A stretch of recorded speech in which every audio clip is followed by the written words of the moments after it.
বিসমিল্লাহির রহমানির রহিম। আসসালামু আলাইকুম। শুভ সকাল।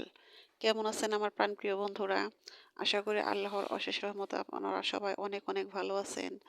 আমিও আল্লাহর অশেষ রহমত ও আপনাদের সকলের দোয়ায় আলহামদুলিল্লাহ ভালো আছি। তো কাছে দূরে দেশ বিদেশে যে যেখান থেকে আমার এই ভিডিওটা দেখতেছেন, সবার প্রতি রইল আমার আন্তরিক ভালোবাসা ও শুভকামনা। তো বন্ধুরা, প্রতিদিনের মতো আজকে আমি এই সকাল থেকে এই ভিডিওটা শুরু করেছি, তা তো দেখতেই পেলেন। তো সকালবেলা ঘুম থেকে ওঠার পর চারপাশে শুধু পাখির ডাক, কিচিরমিচির। সে পাখির ডাক, সে শব্দ শুনে আমার খুব ভালো লাগলো। তো সেগুলোই আমি এতক্ষণ আপনাদের সাথে শেয়ার করলাম। কারণ সকালে আর কোনো শব্দ নেই, তা তো আপনারা দেখতেই পেলেন। একদম প্রাকৃতিক একটা সাউন্ড, পাখির ডাক, মুরগির ডাক, চারপাশ চুপচাপ। আমার তো খুব ভালো লাগলো।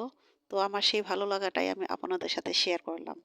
তো আমার এই প্রাকৃতিক যে পাখির ডাক, মুরগির ডাক, এগুলো আপনাদের কেমন লাগলো অবশ্যই আমাকে কমেন্ট করে জানাবেন। আর বন্ধুরা, যারা এই মুহূর্তে আমার এই ভিডিওতে যুক্ত আছেন, নতুন পুরাতন সব বন্ধুদের বলতেছি, প্লিজ বন্ধুরা, আমার ভিডিওতে এখনও যারা লাইক না দিয়েছেন, একটা লাইক দিয়ে আমার ভিডিওটা কন্টিনিউ করেন। আর যে বন্ধুরা এই কাজটি করে দিয়েছেন তাদেরকে জানাই অসংখ্য অসংখ্য ধন্যবাদ।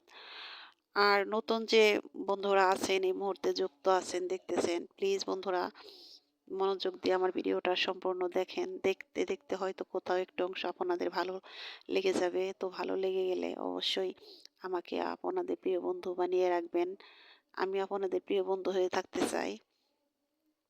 আর পরবর্তী ভিডিও দেখার শুরুতে একটা লাইক, কমেন্ট অবশ্য করবেন। ছোট হলে একটা কমেন্ট করে যাবেন। তাহলে আমি বুঝতে পারবো যে আমার কোন বন্ধু আমাকে এতটা ভালোবাসা দিল। তো আমাকেও তো আবার তার সে ভালোবাসার দামটা দিতে হবে। তো বন্ধুরা, আজকে আমি আমার রান্নাবান্নার কোনো কথাই তো আমি আপনাদের সাথে শেয়ার করতে পারলাম না। তো সকালে বাসি কাজ করার পর আমার যে সকালে কাজ থাকে সেগুলো সারার পর আমি সকালে আজকে রুটি পরোটা বানিয়ে নাস্তা করেছি। আমি সেটা আর আপনাদের সাথে শেয়ার করি নাই, তা না হলে ভিডিওটা অনেক বড় হয়ে যাবে। তো তারপর পরে আবার চলে এসেছি রান্নাঘরে।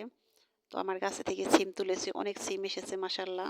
তো সেই সিম দিয়ে আলু দিয়ে যে ওই কি যেন সাগরের যে ওই চান্দা মাছ ছিল, সে মাছগুলো যে চচ্চড়ি করতেছি, সাথে ধনিয়া পাতা দিয়ে দিলাম। আর হলো সিমটা ভাজি করব। তো এই তরকারিটা অনেক মজা, এই মাছটা এর আগেও খেয়েছি, আজকে একটু অন্যভাবে রান্না করলাম। মাছটা অনেক মজার।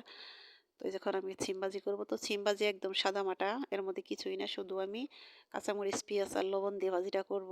এর মধ্যে হলুদ দেবো না, কোনো জিরার গুঁড়ো টুড়ো দেবো না। তো মাসাল্লাহ এভাবেও এই ভাজিটা খেতে আমার খুব ভালো লাগে।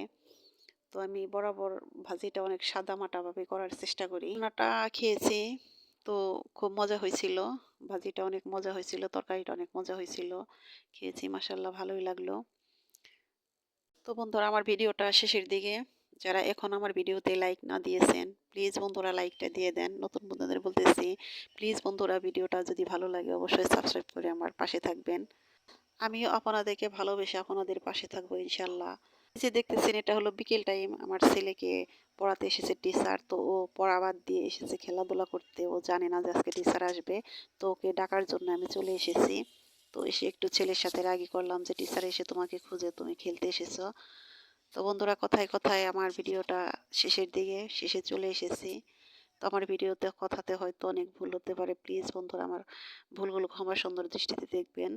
আজ এ পর্যন্তই। আল্লাহ হাফেজ। আসসালামু আলাইকুম।